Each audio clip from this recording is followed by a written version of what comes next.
কখনো ছেড়ে যেও না। দেখলে তো, তুমি এলে আর এক মুহূর্তে পৃথিবীটা নানা রঙে রঙিন হয়ে উঠল।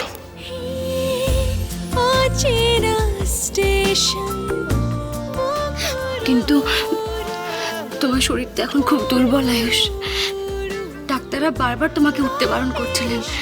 এসো তুমি এদিকে, এসো, বসো, তোমাকে এখন শুতে হবে, এসো। কিন্তু আমি শুয়ে পড়লে তুমি চলে যাবে। তোমাকে অসুস্থ রেখে আমি কোথাও যাব না। আমি প্রমিস করছি তোমাকে, আমি তোমার পাশে তোমার হাত ধরে বসে থাকবো। শুয়ে পড়ো। আর ঘুম থেকে উঠে যদি দেখি তুমি নেই, দেখতে পাবে আমাকে, প্রমিস।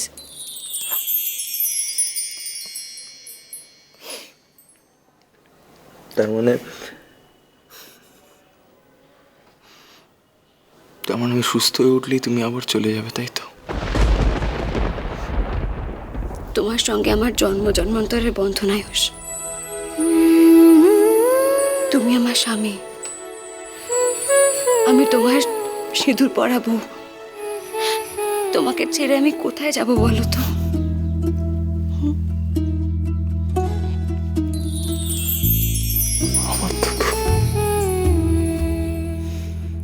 আমার তো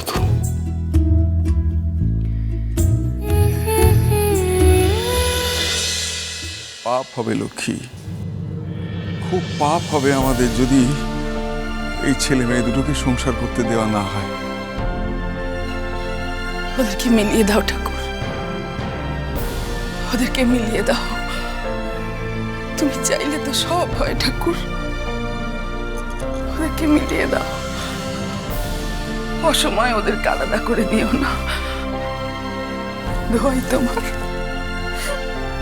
ওদেরকে মিলিয়ে দাও।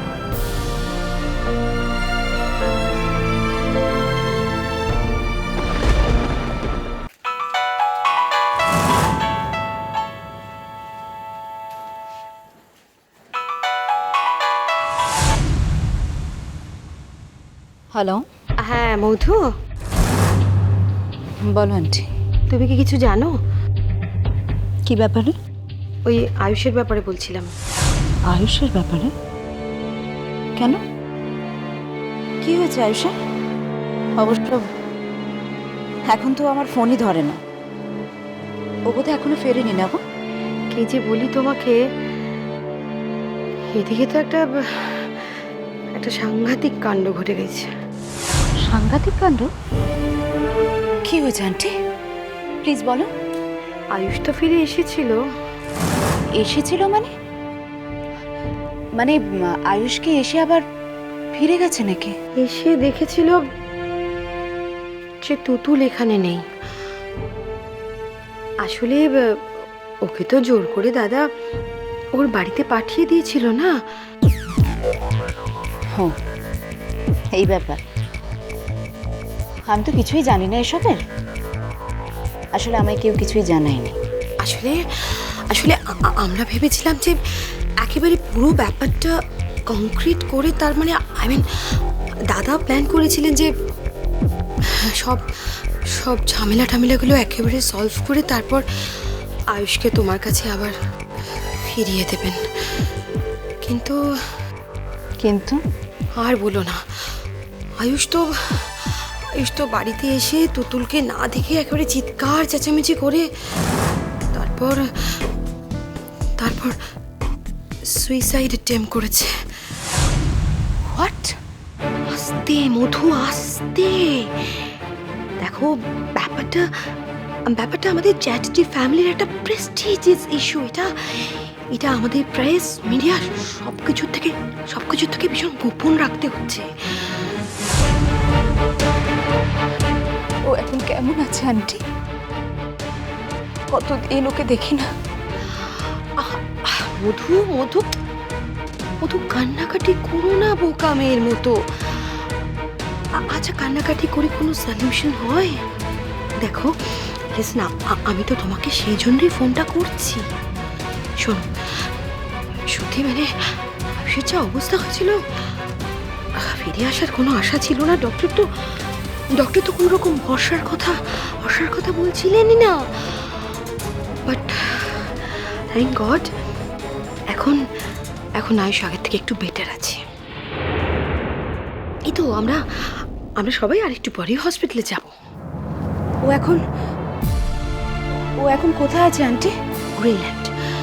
গ্রিনল্যান্ড নার্সিং হোমে আছে, কেবিন নাম্বার 1। মধু, আমি তোমাকে এই খবরটা দেওয়ার জন্যই ফোন করেছি। তুমি এখন ওখানে যাও। গ্রিনল্যান্ডে আছে? সে কি? তার মানে আমার বাড়ি থেকে তো ভীষণ কাছে আছে। কি আশ্চর্য না, আয়ুষ আমার এত কাছে আছে অথচ আমি জানি না। Don't Cry Madhu, don't Cry. Listen সোনা, আয়ুষের জীবন থেকে ওর শনিটা আমাদের মনে হয় চলে গিয়েছে। আমার তো মনে হচ্ছে যে তুতুল কলকাতাতেই আর নেই, ও মধুপুরে ব্যাক করে গিয়েছে। সো লিসেন, ভালো করে মন দিয়ে শোনো। This is the time. এবার তোমাকে যেটা করতে হবে, সমস্ত পুরনো কথা ভুলে গিয়ে, কোনো পুরনো কথা আর তুলবে না। সমস্ত ভুলে গিয়ে আস্তে আস্তে আয়ুষের সঙ্গে তোমার রিলেশনটাকে রিভাইভ করে ধীরে ধীরে বিয়ের দিকে নিয়ে চলো। বিয়ে?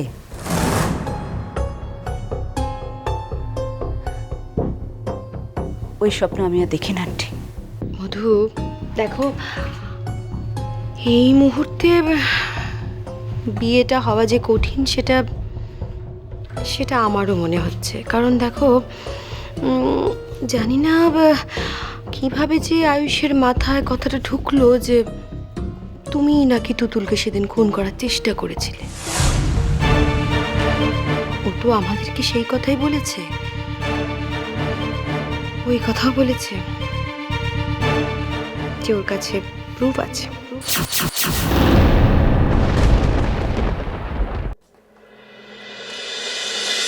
বৌদি, শেখর বাবু, ওদিকের কি অবস্থা? হ্যাঁ, দেখলাম, জানেন, দুজনকে দেখলাম। মানে ওদের দুজনের কি গভীর টান, সেইটে না দেখলে না বোঝা যাবে না।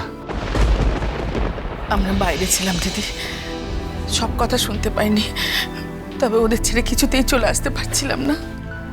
আসলে ওরা জীবনের কি পরিণতি স্থির করে সেইটা শোনার অপেক্ষা করছিলাম। শেখর বাবু, বলুন বৌদি। কি বুঝলেন? বুঝলাম বৌদি, ওরা দুজনে দুজনকে ছাড়া বাঁচতে পারবে না। না, এটা ওদের মুহূর্তের আবেগের কথা নয়, এটা একেবারে সত্যি। আপনি ওদের কথা শুনলেও তাই বিশ্বাস করতেন। তুতুলও তো খুব অসুস্থ হয়ে পড়েছে, ও তো ভালো করে হাঁটতে পারছে না দেখলাম। তাহলে আমার এখন কি কাজ? আমাদের কি করণীয় শেখর বাবু?